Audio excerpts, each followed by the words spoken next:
आज के इस ई व्याख्यान के माध्यम से हम शेर शाह सूर की शासन व्यवस्था के बारे में अध्ययन करेंगे।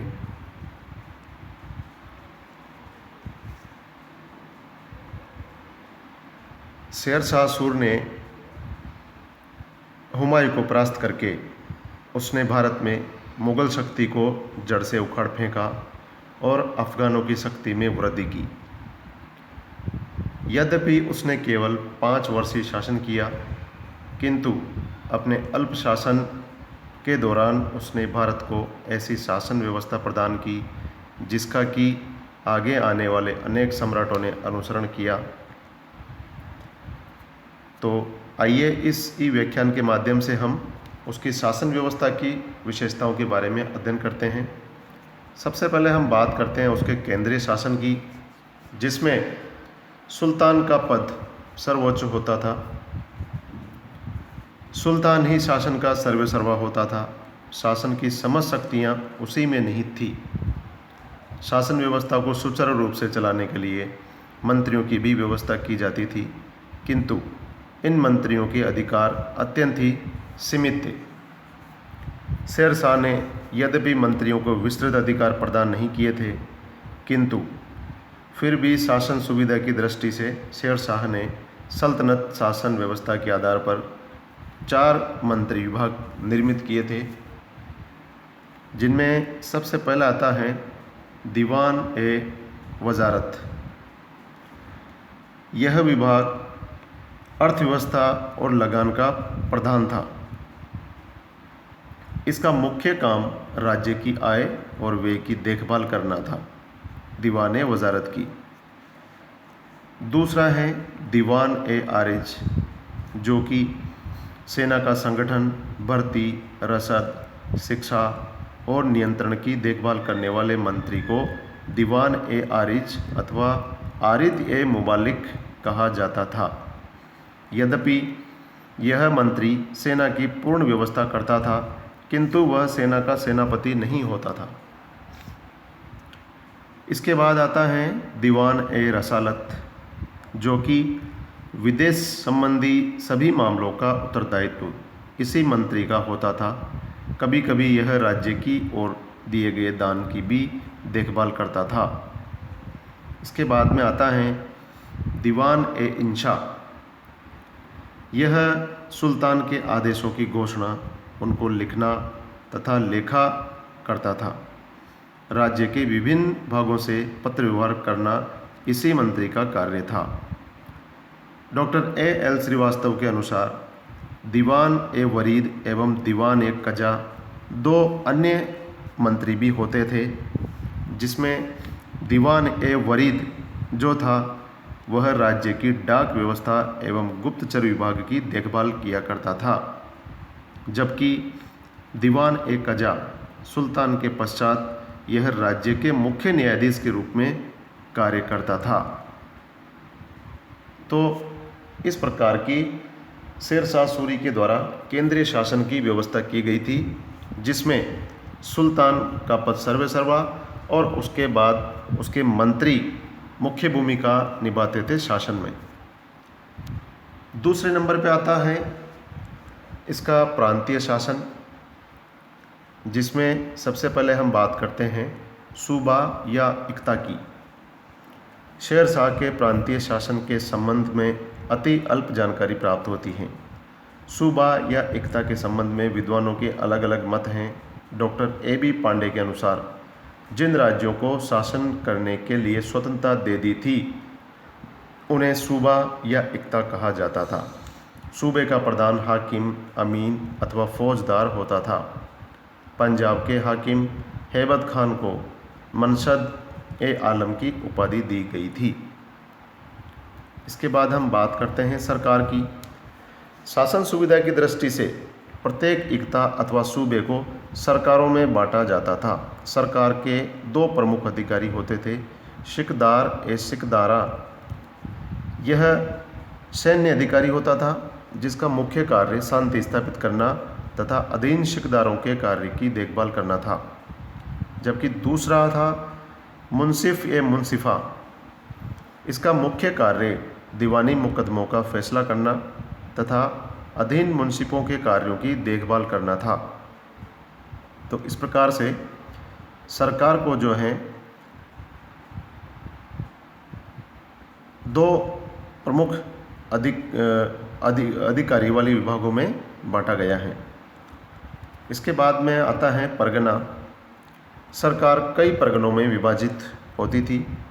परगने का शासन एक सिकदार, एक मुंसिफ, एक खजांची एवं 2 कारकुन अर्थात लिपिक की सहायता से किया जाता था परगने का। इसके बाद में आता है अगली जो इकाई है प्रांतीय शासन की, उसमें आता है गांव। गांव शासन की सबसे छोटी इकाई थी। गांव का शासन वहाँ के प्रधान, पटवारी आदि की सहायता से चलाया जाता था।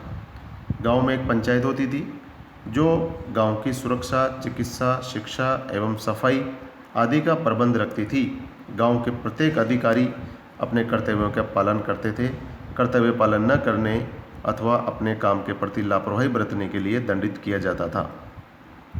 अगला जो विभाग है वो है सैन्य व्यवस्था का।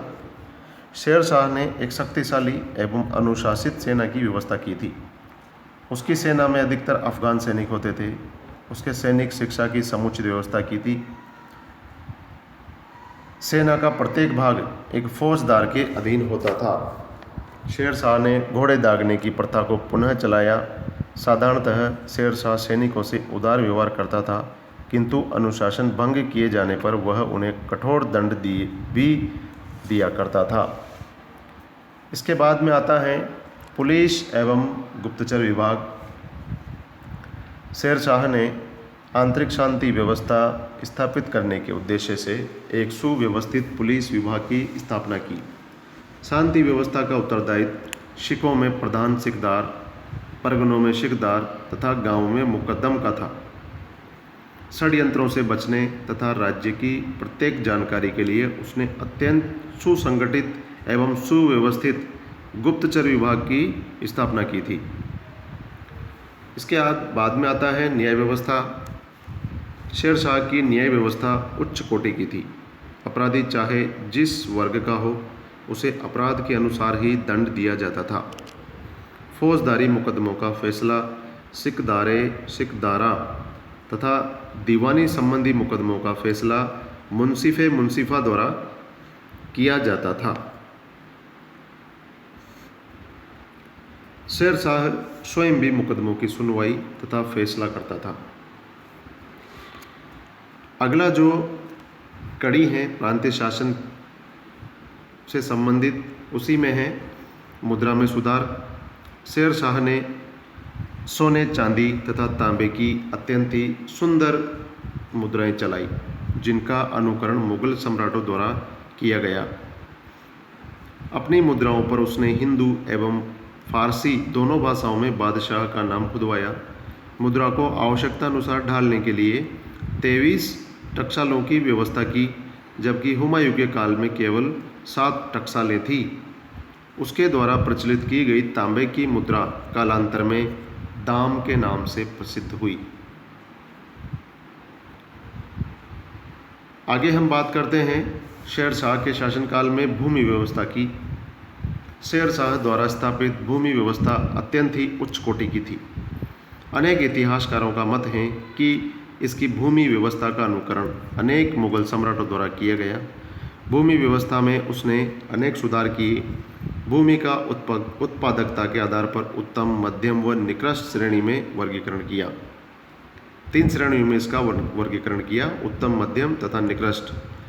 भूमि की नाप कराई। भूमि को बीघों में विभक्त किया। उपज का 1/3 भाग भूमि कर निश्चित किया गया। अनाज तथा नगद दोनों रूप में कर लेने की व्यवस्था की। भूमि को पट्टे पर देने की व्यवस्था की। पट्टों पर माल गुजारी की दर लिखने की व्यवस्था की, ताकि सरकारी कर्मचारी कृषकों को लूट न सकें। किसानों को सुविधा प्रदान की कि वह भूमि कर स्वयं भी राजकोष में जमा कर सकते हैं। तो इस तरीके से शेर शाह द्वारा भूमि व्यवस्था से संबंधित कुछ सुधार किए गए। आगे हम बात करते हैं सड़कों एवं सरायों का निर्माण अथवा तालाबों का निर्माण। शेरशाह ने व्यापार, यातायात एवं डाक सुविधा की दृष्टि से अनेक सड़कों एवं सरायों का निर्माण कराया। सड़कों की सुरक्षा की व्यवस्था की, दोनों ओर छायादार वृक्ष लगवाए, प्राचीन सड़कों की मरम्मत कराई। उसके द्वारा कराई गई निर्मित सड़कें इस प्रकार थी। बंगाल से सिंध तक जाने वाली ग्रांड ट्रंक रोड, दूसरी है आगरा से बुरहानपुर तक की सड़क, तीसरी है आगरा से मारवाड़ तथा चौथी है लाहौर से मुल्तान तक।